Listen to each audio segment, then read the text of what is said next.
વણેલા આ ગાંઠિયા જોઈ તમને ખ્યાલ આવે છે કે આ ગાંઠિયા તમે વણ્યા વગર બનાવ્યા? જરાય ખ્યાલ ના આવ્યો ને? દરેક ગુજરાતીના મન ભાવતા વણેલા ગાંઠિયા આજે એકદમ પરફેક્ટ માપ સાથે ગાંઠિયા વણવાની ઝંઝટ વગર વણેલા ગાંઠિયા ઘરે જ બનાવવાની એકદમ સહેલી રીત બતાવું, જેથી પહેલી વારમાં જ વણેલા ગાંઠિયા તમે બનાવતા હશો ને તો પણ ફરસાણવાળા જેવા તિરાડ પડી અને ફાટી જાય તેવા પોચા વણેલા ગાંઠિયા તમારાથી પણ ઘરે જ બનશે. ફરસાણવાળાની દુકાન જેવા વણેલા ગાંઠિયા બનાવવા માટે કથરોટમાં ચાળણી રાખી અહીં માપ પ્રમાણે મેં વજનમાં 250 ગ્રામ અને મેઝરમેન્ટ કપ પ્રમાણે 2 કપ બેસન લીધો છે. અહીં બેસન પેકેટમાં મળતો હોય કે લૂઝ જે પણ વાપરતા હોય તે લેવાનો. હવે તેમાં વજનમાં 10 ગ્રામ અને 1 ટીસ્પૂન મીઠું ઉમેરી સાથે વજનમાં 5 ગ્રામ અને અડધી ટીસ્પૂન પાપડખાર અથવા તો ગાંઠિયાનો સોડા જે કરિયાણાની દુકાનમાં મળે છે ને તે ઉમેરવાનું, જેનાથી ગાંઠિયા એકદમ સોફ્ટ અને ફરસા બનશે. હવે ચાળણીમાં બધું એકસરખું ચાળી લેવાનું. આ રીતે બેસન ચાળતા પહેલાં જ સોડા અને મીઠું ઉમેરી દઈએ ને તો લોટમાં તે એકદમ સરસ મિક્સ થઈ જાય છે. બધું બેસન ચડાઈ ગયા પછી 1 ટીસ્પૂન અજમો હાથમાં લઈ સહેજ એવું મસળી અને ચાળેલા બેસનમાં ઉમેરી દેવાનું. ચમચા વડે હવે મિક્સ કરી લઈશું. ગાંઠિયામાં સાચો સ્વાદ આ અજમાનો જ હોય છે. સહેજ એવું મિક્સ કર્યા પછી આ લોટની અંદર વચ્ચે આ રીતે થોડી જગા કરી લઈશું. એ પછી 50 ml અને કપ પ્રમાણે અડધો કપ તેલ ઉમેરશું અને સાથે એટલું જ એટલે કે 50 ml કપ પ્રમાણે અડધો કપ પાણી ઉમેરી દેવાનું. ટૂંકમાં પાણી અને તેલનું માપ એક સરખું રાખવાનું. હવે પહેલાં ચમચી વડે વચ્ચે રહેલા તેલ અને પાણીને એકદમ સરસ મિક્સ કરી ફીણી લેવાના. બંને સરસ ફીણાઈ જાય અને ઘટ મિશ્રણ તૈયાર થઈ જાય ને એટલે હવે આ મિશ્રણની અંદર બધી બાજુથી બેસન હાથ વડે મિક્સ કરવાનો છે. ફાફડા ગાંઠિયા બનાવો કે વણેલા ગાંઠિયા, વસ્તુનું આ રીતે પરફેક્ટ માપ રાખીએ ને તો પહેલી વખતમાં જ ગાંઠિયા પરફેક્ટ બનશે, તિરાડ પડી અને એકદમ ફાટી જાય તેવા સોફ્ટ સરસ બને છે. હવે અહીં બંધાયેલા લોટને એકદમ સરસ એકઠો કરી લેવાનો છે. અહીં લોટનો કલર જોઈ શકો છો કે ડાર્ક ગોલ્ડન જેવો છે. બંધાયેલા આ લોટને 5 મિનિટ સાઈડમાં રાખી ગાંઠિયા સાથે ખવાતો પપૈયાનો સંભારો બનાવવા માટે અહીં મેં કાચું પપૈયું લઈ 2 ટુકડા કટ કરી લીધા છે. અડધા પપૈયાની છાલ ઉખાડી લેવાની છે. છાલ ઉખડી જાય ને એ પછી પપૈયાના 2 ટુકડા કરી બીજનો ભાગ હોય ને તે અલગ કરી પપૈયું ચોખ્ખું કરી લેવાનું. એ પછી મોટું ખમણ થાય ને તેવી ખમણી લઈ એક ડીશમાં રાખી પપૈયાનું જાડું ખમણ બનાવી અને તૈયાર કરી લેવાનું છે. પપૈયાનું ખમણ તૈયાર થઈ જાય ને એટલે મસાલામાં તેની અંદર અડધી ટીસ્પૂન મીઠું, 1/4 ટીસ્પૂન લાલ મરચું પાવડર, 1/8 ટીસ્પૂન હિંગ, 1 ટીસ્પૂન ખાંડ, 1 ટીસ્પૂન તેલ ઉમેરી સાથે સમારેલી કોથમીર ઉમેરી બધું હાથ વડે મિક્સ કર્યા પછી અહીં જુઓ ફરસાણવાળાની દુકાને મળે ને તેવો જ ગાંઠિયા સાથે કાચા પપૈયાનો સંભારો તૈયાર છે. વણેલા ગાંઠિયા સાથે ખવાતી ચટણી પણ આપણે બનાવશું, પણ એ ગાંઠિયા તળ્યા પછી. હવે ગાંઠિયા બનાવવા માટે બાંધેલો લોટ છે ને તે હાથમાં લઈ 2 ભાગ કરી લઈશું. એક ભાગને લઈ અને મસળવાની શરૂઆત કરવાની. લગભગ 5 મિનિટ આ રીતે લોટને સતત હાથમાં લઈ અને મસળતો જવાનો. જેટલો લોટ વધારે સરસ મસળાશે ને એટલો કલરમાં ઉજળો બનશે અને તેમાંથી બનતા ગાંઠિયા છે ને તે એકદમ સફેદ બને છે. લોટ મસળાઈ જાય ને એ પછી લોટને હાથમાં લઈ આ રીતે 2 હાથ વડે લાંબો કરી અને ખેંચી પાછો એકઠો કરતો જવાનો. આ પ્રોસેસ છે ને તે 2 થી 3 મિનિટ કરવાની છે, જેથી આ લોટમાં એકદમ સ્ટીકીનેસ આવશે. અને આ પ્રોસેસ તો તમે ફરસાણવાળાની દુકાને પણ જોઈ હશે. લગભગ 2 થી 3 મિનિટ આ પ્રોસેસ કર્યા પછી મસળેલા આ લોટમાં સ્ટીકીનેસ આવી ગઈ છે. લોટના કલરમાં થોડો ડિફરન્સ પણ તમે જોઈ શકો છો કે મસળેલો લોટ છે ને તે થોડો એવો લાઇટ થયો છે. ફરી આ લોટને કથરોટમાં રાખી તેમાં 1 ટીસ્પૂન જેટલું પાણી ઉમેરી લોટમાં મિક્સ કરી અને 1 મિનિટ મસળવાનું છે, જેથી આ લોટ થોડો સોફ્ટ થશે ને તો ગાંઠિયા સહેલાઈથી વણી શકાશે. હવે થોડું એવું મસળ્યા પછી ફરીથી બધો લોટ એકઠો કરવા માટે 1 ટીસ્પૂન તેલ ઉપરથી ઉમેરી દઈ લોટ છે તે એકઠો કરી લેવાનો.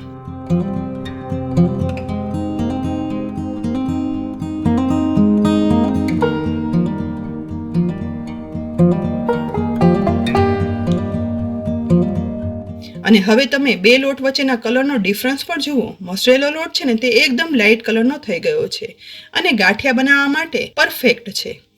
તો અહીં મેં વણવાની પાટલી લઈ તેના પર 1 ટીસ્પૂન તેલ વ્યવસ્થિત લગાવી દીધું છે.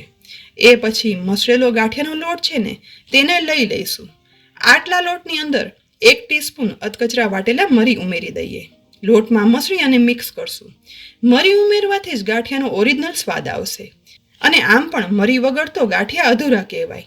ફરીથી બધું મસળ્યા પછી આ લોટને લઈ અને ફરસાણવાળાની દુકાનમાં જે રીતે હાથની મદદથી ગાંઠિયા વણતા હોય ને તે બનાવવાની મેં ટ્રાય કરી. મારાથી પણ આ ગાંઠિયા પરફેક્ટ ના વણાયા. માસ્ટર શેફ વિકાસ ખન્નાના કહેવા પ્રમાણે બાંધેલા લોટમાંથી બનતી અલગ અલગ વાનગીમાં દુનિયામાં સૌથી અઘરા બનાવવા છે ગાંઠિયા, અને ખરેખર તે સાચું પણ છે. તો મેં વણેલા ગાંઠિયા ઘરે વણ્યા વગર બનાવવાની એકદમ સહેલી ટ્રીક વાપરી. તેના માટે આ લોટને ફરી મીડિયમ ગેસ પર ગરમ થતા તેલમાં સહેજ એવો બોળી લીધો. એ પછી આ લોટને મસળી લઈ આ લોટના 2 ભાગ કરી લીધા. હવે એક ભાગ લઈ તેને હાથ વડે જ આવું પતલું વણી અને રોલ કરી લેવાનો છે. આ રીતે રોલ કરવો તો એકદમ સહેલો છે. બસ લાંબી પતલું રોલ જેવું હાથથી વણાઈ અને તૈયાર થઈ જાય ને એ પછી પહેલી 2 આંગળીની મદદથી આવી રીતે બનેલા લોટના રોલ ઉપર પ્રેસ કરી માત્ર સહેજ એવી જગ્યા રાખી ફરીથી પ્રેસ કરતો જવાનું. આ રીતે બનાવેલા રોલમાં 2 આંગળીની મદદથી પ્રેસ કરતા જગા છોડી દીધી છે. બસ આ રીતે આખા રોલમાં થઈ જાય ને એ પછી કોઈ પણ એક સાઈડથી લોટને સહેજ એવો પાટલીથી અલગ કરી હાથ વડે આ રીતે વળ ચડાવી દેવાના છે. ફરસાણવાળાની દુકાને ગાંઠિયા બનાવવાવાળાને આપણે જોઈએ છીએ કે હાથની હથેળીના પાછળના ભાગથી લોટને સહેજ એવો વળ ચડાવી સહેજ પ્રેસ કરી ફરીથી ગાંઠિયો વણી વળ ચડાવી અને પાટલીથી અલગ કરે છે. બસ આપણે એ જ કર્યું છે, પરંતુ એકદમ સહેલી રીતે. આગળથી આ લોટના રોલમાં બધી બાજુથી વળ ચડી જઈને એ પછી આખા રોલને હળવે હાથે પાટલી પરથી લઈ ગેસની સાવ લો ફ્લેમ પર ગરમ રાખેલા તેલમાં ઉમેરી દેવાનું છે. આ સમયે તેલનું ટેમ્પરેચર છે ને તે સાવ લો હોવું જોઈએ. ઉમેરેલા ગાંઠિયાનો રોલ છે ને તે ધીમે ધીમે તળાઈ અને ઓટોમેટિક ઉપર આવી જાય ને એ પછી તેની સાઈડ ચેન્જ કરવાની છે. ઉપર આવતા જુઓ ગાંઠિયો છે તે એકદમ સરસ ફૂલવા પણ લાગ્યા છે અને એકદમ કલરમાં ઉજળા પણ થયા છે. દરેક વસ્તુનું પરફેક્ટ માપ છે ને માટે જ આવા સરસ પરફેક્ટ ગાંઠિયા પહેલી વારમાં બની અને તૈયાર થશે, અને એ પણ વણવાની ઝંઝટ વગર. હવે આ ઉમેરેલો ગાંઠિયાનો રોલ તળાય છે ને એ દરમિયાન હું તમને ફરીથી વણ્યા વગર ગાંઠિયા બનાવવાની પ્રોસેસ બતાવી દઉં. તો લોટનો આ રીતે રોલ વાળી આંગળી વડે પ્રેસ કરી લેવાનું અને એ પછી તે રોલને વળવાળી લેવાના. વણેલા ગાંઠિયા વણ્યા વગર બનાવવાની છે ને એકદમ સહેલી રીત. ઘરમાં આપણે કોઈ પણ ગૃહિણી એકદમ સહેલાઈથી આ ગાંઠિયા બનાવી શકીએ છીએ. બનાવેલો બીજો રોલ છે ને તેને પણ તળાતા ગાંઠિયા સાથે ઉમેરી દઈશું. અહીં તે પણ તેલમાં ઉપર આવે ને પછી સાઈડ ચેન્જ કરતા ધીમે ધીમે તળવાના છે. જુઓ બહાર ફરસાણવાની દુકાને ગાંઠિયા મળે ને તેવા જ આ ગાંઠિયામાં એકદમ સરસ તિરાડ પડી અને ફાટી ગયા છે, અને ફૂલેલા એકદમ સોફ્ટ બિલકુલ ફરસાણવાળાની દુકાને મળે ને તેવા જ બની અને તૈયાર થયા. આ એકદમ સહેલી રીત છે. બસ ગેસનું ટેમ્પરેચર સાવ લો રાખી બેલેન્સ કરશો ને તો ધીમા તાપે આ ગાંઠિયા એકદમ સરસ લાઇટ ગોલ્ડન બ્રાઉન તળાઈ અને તૈયાર થઈ જાય છે. વણેલા આ ગાંઠિયાને હવે તેલમાંથી બહાર કાઢી એક ડીશમાં ઉમેરી દેવાના. અહીં ફરી હું તમને સ્પીડમાં આ કરી અને બતાવી દઉં. આ રીતે ગોળ રોલ વાળી આંગળી વડે પ્રેસ કરી રોલને થોડા એવા વળ ચડાવતું જવાનું. બસ આ રીતે મેં અહીં 3 રોલ બનાવી તૈયાર કરી લીધા છે. તો તેને ધીમે ધીમે કરી તેલમાં ઉમેરી દઈશ અને તળાતા જોઈ શકાય છે કે કેટલા ફાટી અને સરસ આ ગાંઠિયા બની અને તૈયાર થયા છે. કોઈને પણ ખ્યાલ નહીં આવે કે આ તો વણ્યા વગર વણેલા ગાંઠિયા બન્યા છે. તો હવે ગાંઠિયા સાથે ખવાતી ખાસ ચટણી બનાવવા માટે મિક્સરના જારમાં 5 થી 6 તીખા લાલ મરચાં ઉમેરી દઈશું. સાથે 1/2 ઇંચ આદુના ટુકડા, સમારેલી કોથમીર થોડા પ્રમાણમાં, સાથે 1/2 ટીસ્પૂન મીઠું, 1 ટેબલસ્પૂન ખાંડ અને અડધું લીંબુનો રસ નીચોવી લઈશું. હવે ચટણી પીસાઈને એટલું 1 ટેબલસ્પૂન પાણી ઉમેરી છેલ્લે વણેલા ગાંઠિયામાંથી તળેલા હોય ને એ ગાંઠિયા થોડા એવા આ જારમાં ઉમેરી દેવાના. ગાંઠિયા સાથે ખવાતી આ ચટણીમાં બનાવેલા આ ગાંઠિયા ઉમેરાય છે અથવા તો ખમણ પણ ઉમેરાય છે.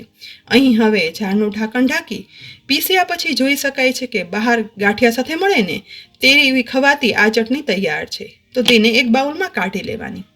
બધા ગાંઠિયા તળાઈ અને તૈયાર થઈ જાય ને એ પછી લીલા મરચાં પણ તેલમાં કટ લગાવી ઉમેરી અને તળી લેવાના છે. તળાયેલા મરચાંને ડીશમાં કાઢ્યા પછી ઉપરથી મીઠું ભભરાવી દેવાનું. અહીં બધા ગાંઠિયા તળાયા પછી તૈયાર થયેલા આ ગાંઠિયા પર હિંગ ભભરાવી દેવાની, કારણ કે હિંગના સ્વાદ અને સુગંધ વગર તો ગાંઠિયા અધૂરા કહેવાય. તો બન્યા છે ને એકદમ ફરસાણવાળાની દુકાને મળે તેવા જ વણેલા ગાંઠિયા છે ને. વણેલા ગાંઠિયા વણ્યા વગર બનાવવાની એકદમ સહેલી રીત. જો અત્યાર સુધી તમે આ રીતે ગાંઠિયા ના બનાવ્યા હોય ને તો એક વખત જરૂરથી ટ્રાય કરજો. સહેલાઈથી પરફેક્ટ ગાંઠિયા ઘરમાં બની જ જશે. રેસીપી ખરેખર ઉપયોગી લાગી હોય ને તો લાઈક કરી અને શેર કરજો. સાથે જ અમારી યુટ્યુબ ચેનલ સબસ્ક્રાઈબ કરી અમારા ફેસબુક પેજને લાઈક કરી અને ફોલો કરજો, જેથી આવી અનેક ઉપયોગી રેસીપીના અપડેટ્સ તમને તરત જ મળે. આવતીકાલે ફરી મળશું નવી રેસીપી સાથે. ત્યાં સુધી આવજો.